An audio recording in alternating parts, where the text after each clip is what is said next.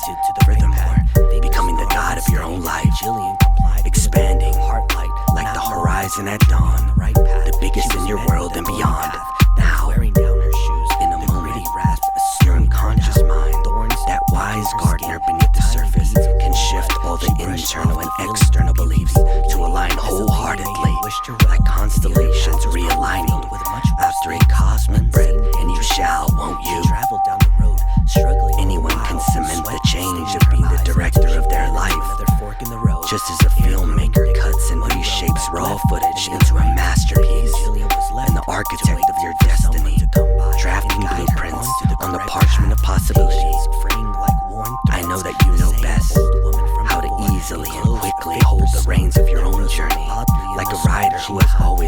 the horse's rhythm, the silence between your thoughts, that sacred pause speaks and encourages you to be the author of your life more and more.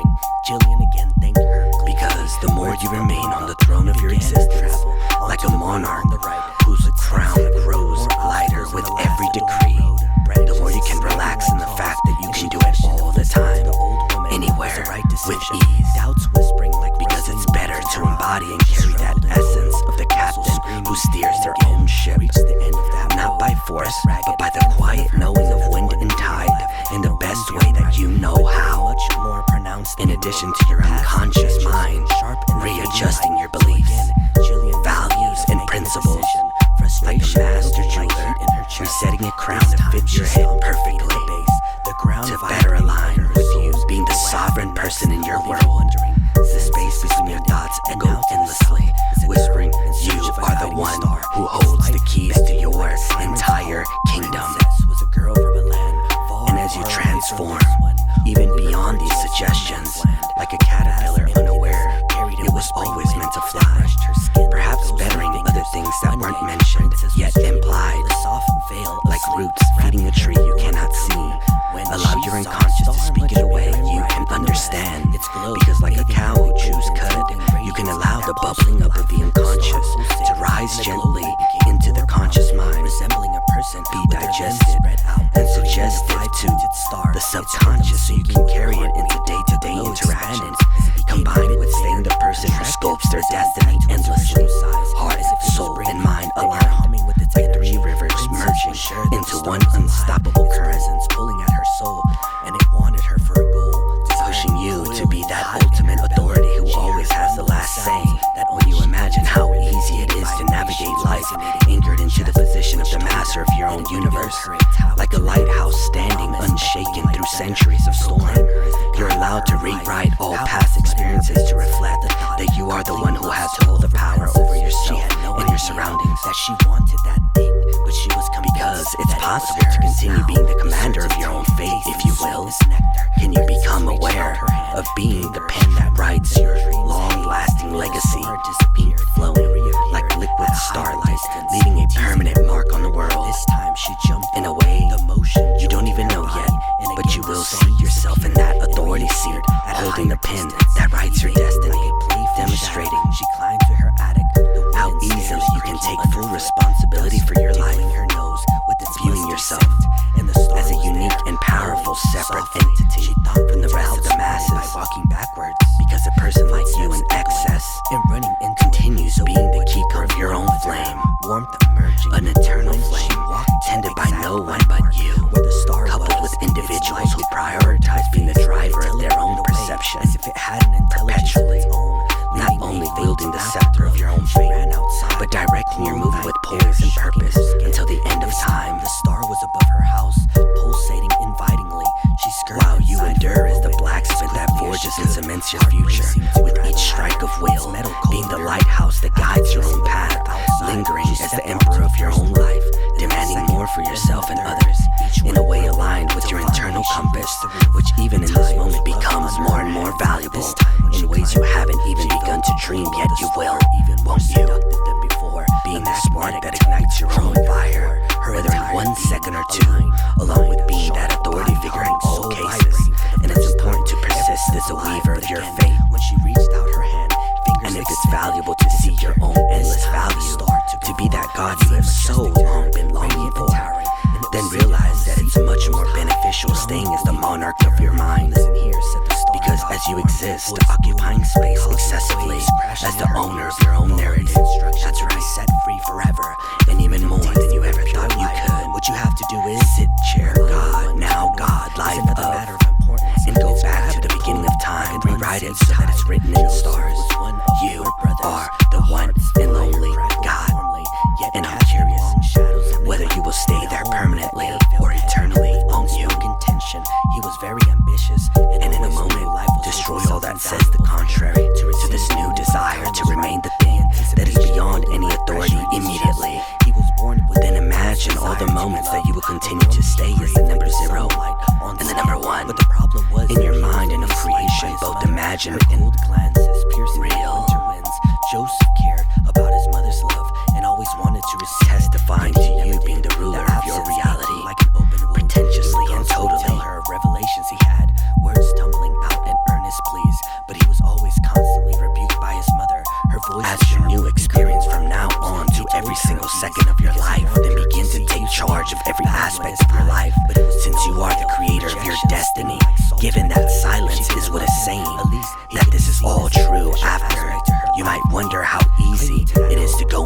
every single situation.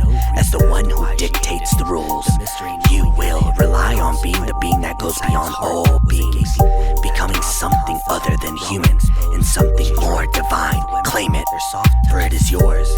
If you may, for you might have considered holding on to that power and absorbing back in all the ones that you gave away in the past, and all the ones you will stay with in the future, together with noticing already how easy it is to keep the alterations that are now the norm.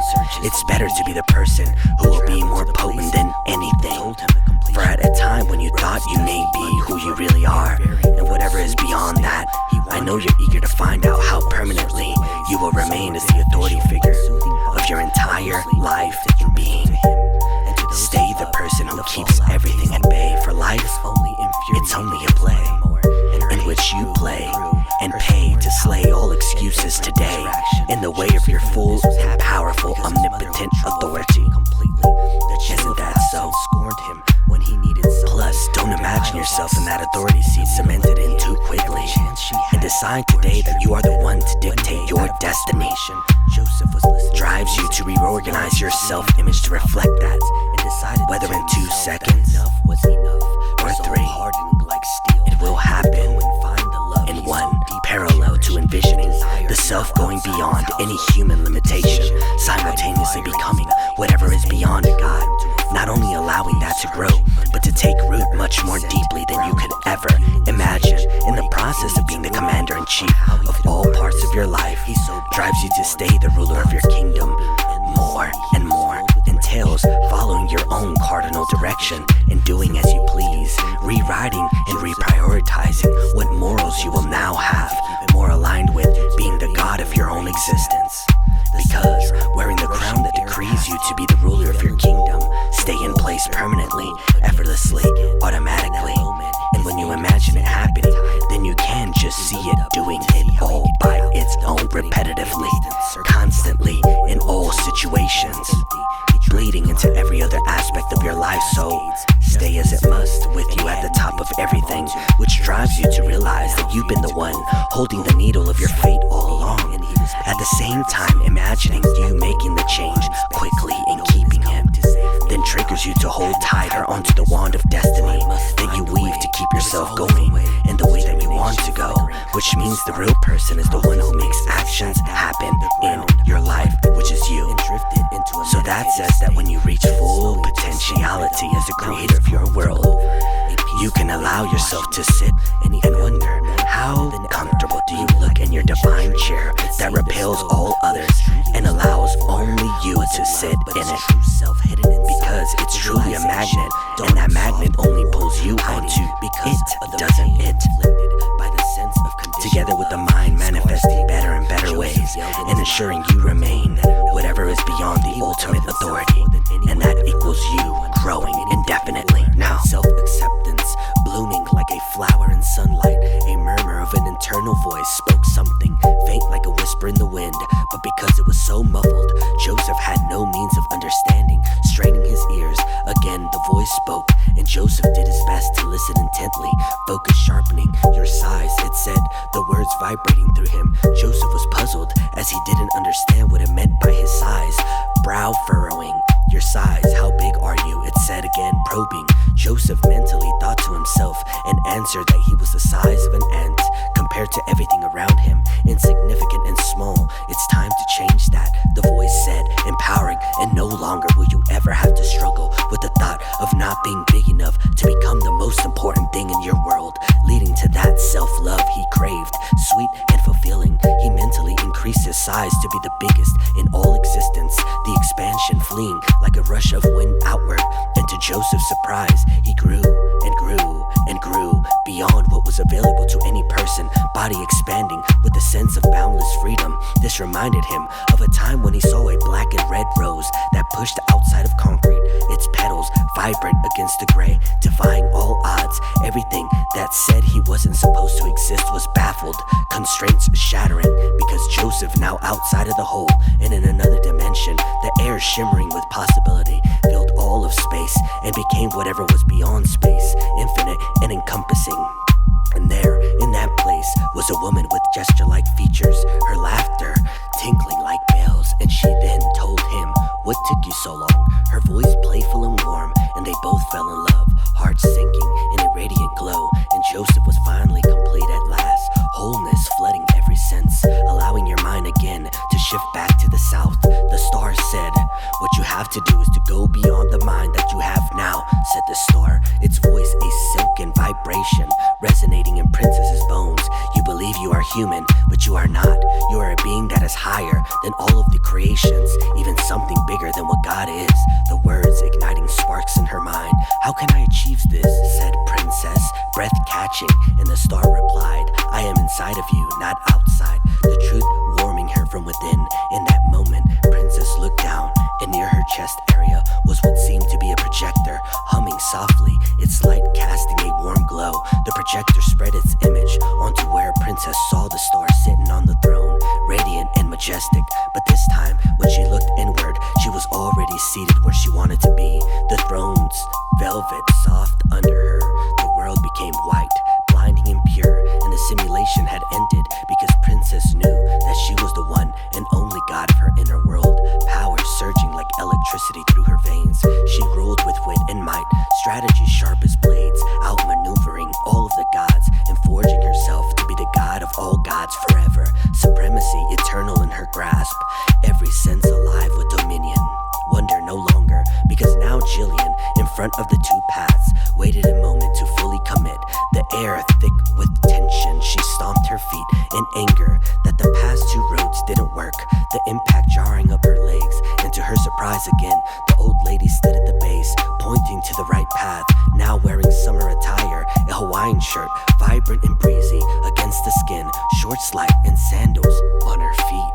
"No need," Jillian said, voice firm as she took the path to the left, steps decisive. As soon as she stepped foot onto the path, her world illuminated in a manner that she had never experienced before, light flooding her vision, warm and enveloping. Her skin was glowing and pulsating like the star of her cousin Princess's dream, a rhythmic throb syncing with her heartbeat. As she continued forward, the ground soft and yielding. Her mind whispered new instructions on how to be, secrets hidden in plain sight, unfolding like petals in a gentle breeze. The silence that once covered the world became sound, a subtle hum filling her ears, and the what was sound became silence, peaceful and profound. For once, she was in a state of complete bliss, euphoria washing over like a gentle wave.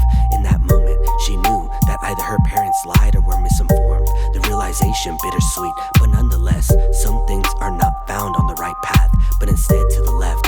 Truths veiled there, and so she left all her humanity behind, shedding it like old skin, and became her own authority of her life, dictating what she wanted, when she wanted, and how she wanted. Power thrumming in her core like a heartbeat, gently guiding yourself to the east. For in the mountain of 10 high, a deafening roar assaulting his eardrums. His ears winced painfully, his brain yelling for him to run away from the intense noise that vibrated through his skull. But his negativity channeled arrogance for him to push forward. A bold surge swelling in his chest, and also his pride came along for the ride. A fiery spark, it felt as though there was a strong wind pushing him back, gust whipping his clothes and stinging his eyes. He took 2 steps forward, muscle straining, and 1 back. The retreat gritty underfoot, 2 steps forward and 1 back. And although it felt impossible, the resistance like a wall, and he remembered what his grandfather had told him about a big and arduous task. The memory warm in his mind. How was an elephant consumed? The grandfather asked, voice echoing in recall. Gil looked at him confused, and his grandfather replied with 1 bite at a time. Wisdom settling like a calm tide. 2 steps forward, then 1 step back. So he persevered until reaching the center of it. Sweat dripping salty, he tried to cover his ears, hands pressing tight, but it only made the noise louder, amplifying the chaos as his heart pounded with stress, thumping wildly. He couldn't take it anymore and yelled as loud as he could, "Shut up!" His voice raw and echoing, the noise retreated, and he heard the silence, its quiet depth profound. The silence spoke softly, but sometimes abruptly and painfully, but nevertheless, once he saw the silence, it was impossible not to see it in everything, omnipresent and clear. So then he sat for a while, breath steadying, integrating this new belief into his godly identity. The shift empowered